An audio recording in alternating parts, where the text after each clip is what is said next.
Assalamualaikum warahmatullahi wabarakatuh.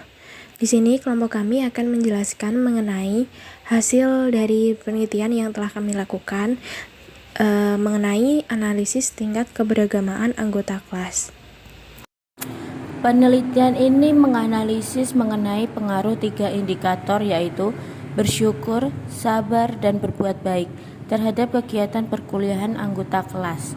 Definisi bersyukur. Definisi bersyukur menurut Al-Ghazali dalam kitab Ihya Ulumuddin 2000. Syukur adalah menggunakan nikmat yang diperoleh pada segala hal yang disukai Allah.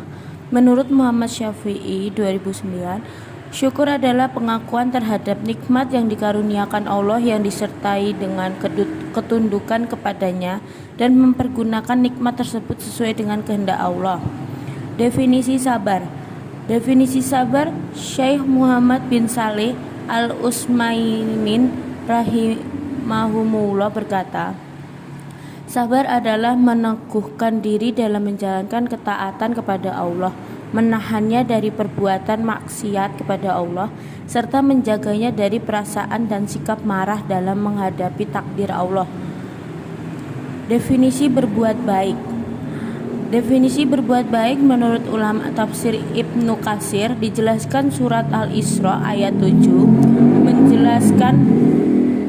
menjelaskan jika kalian berbuat baik atau berarti kalian berbuat baik bagi diri kalian sendiri, dan jika kalian berbuat jahat maka kejahatan itu bagi diri kalian sendiri.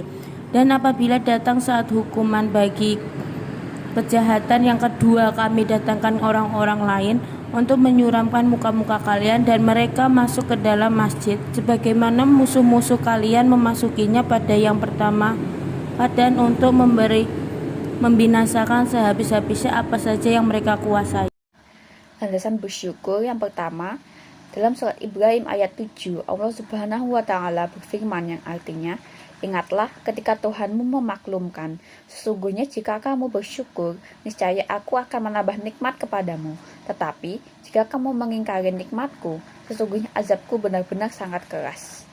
Dalam tafsir, yaitu menurut Liyad Dabaru Ayatih atau Markas Tadabbur di bawah pengawasan Syekh Profesor Dr. Umar bin Abdullah Al-Muqbil, Profesor Fakultas Syariah Universitas Qasim, Saudi Arabia, yaitu mintalah sesuatu yang kedudukannya paling tinggi dan urutannya paling diimpikan oleh setiap orang, namun semuanya harus dengan ketaatan kepada Allah. Karena sesungguhnya Allah tidak memberikan kepada siapapun dari kebaikannya, kecuali dengan ketaatan kepadanya. Dan barang siapa yang tetap berada di jalan yang diinginkan oleh Allah, niscaya Allah akan menjadi penolong baginya untuk menggapai apa yang ia inginkan. Landasan bersyukur yang selanjutnya yaitu hadis riwayat Al-Hakim.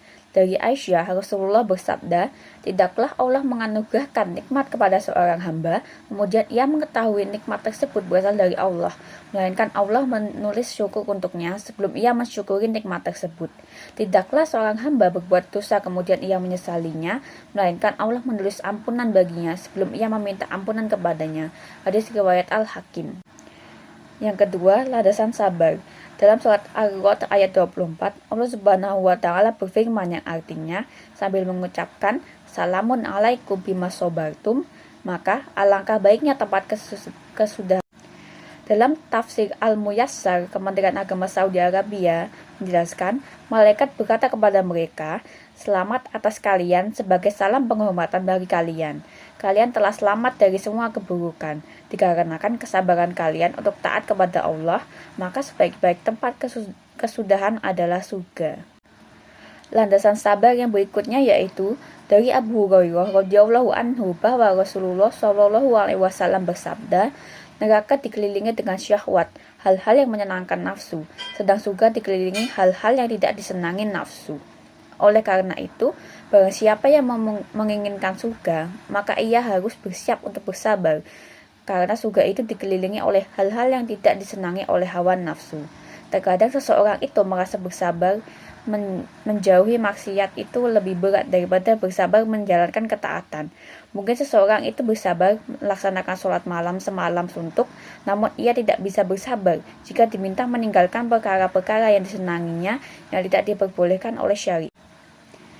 Yang ketiga, landasan berbuat baik. Dalam surat Al-Baqarah ayat 195, Allah menyukai orang yang berbuat baik, yang artinya, dan belanjakanlah harta bendamu di jalan Allah, dan janganlah kamu menjatuhkan dirimu sendiri ke dalam kebinasaan, dan berbuat baiklah, karena sesungguhnya Allah menyukai orang-orang yang berbuat baik.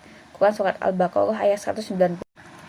Selanjutnya, hadis berbuat baik kepada semua makhluk hidup dari sahabat Abu Ya'la Shaddad bin Aus dari Rasulullah. Beliau bersabda yang artinya, sesungguhnya Allah telah menetapkan perbuatan baik ihsan atas segala sesuatu. Jika kalian membunuh, maka berlakulah baik dalam hal tersebut. Jika kalian menyembelih, berlakulah baik dalam hal itu. Hendaklah kalian mengasah pisaunya untuk menyenangkan hewan sembelihannya. Hadis riwayat Muslim. Berikutnya yaitu indikator dari 3 variabel yang telah dijelaskan sebelumnya. Yang pertama ada indikator bersyukur. 1. Perasaan berkelimpahan. 2. Mengapresiasi kontribusi orang lain.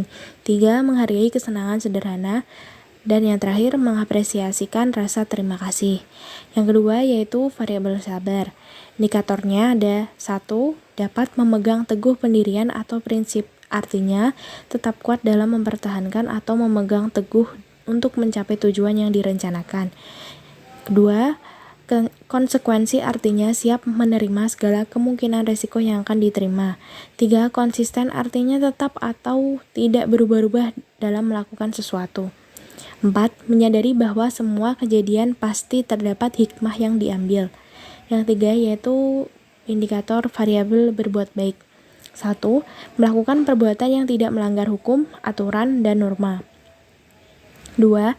Sadar ketika melakukan perbuatan dan dengan niat yang tulus. 3. Memperlakukan orang lain sebagaimana kita ingin diperlakukan. 4. Mendapatkan balasan atau komentar yang baik setelah melakukan sesuatu. Berikut pertanyaan riset yang telah dilakukan oleh kelompok kami.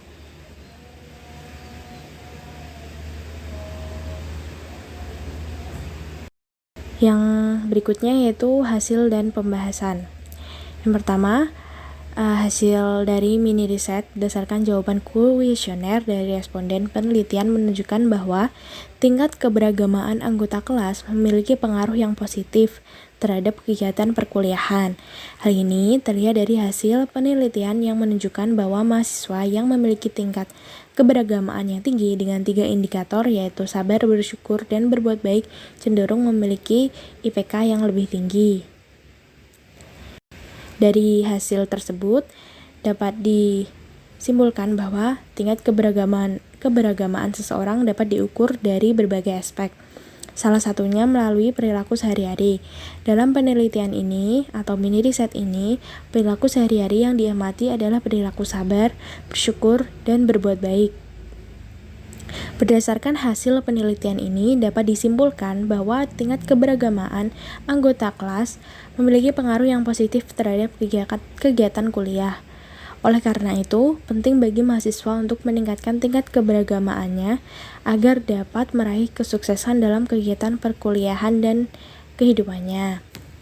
Sekian presentasi dari kelompok kami. Apabila ada kekurangan, kami mohon maaf. Terima kasih atas perhatiannya. Wassalamualaikum warahmatullahi wabarakatuh.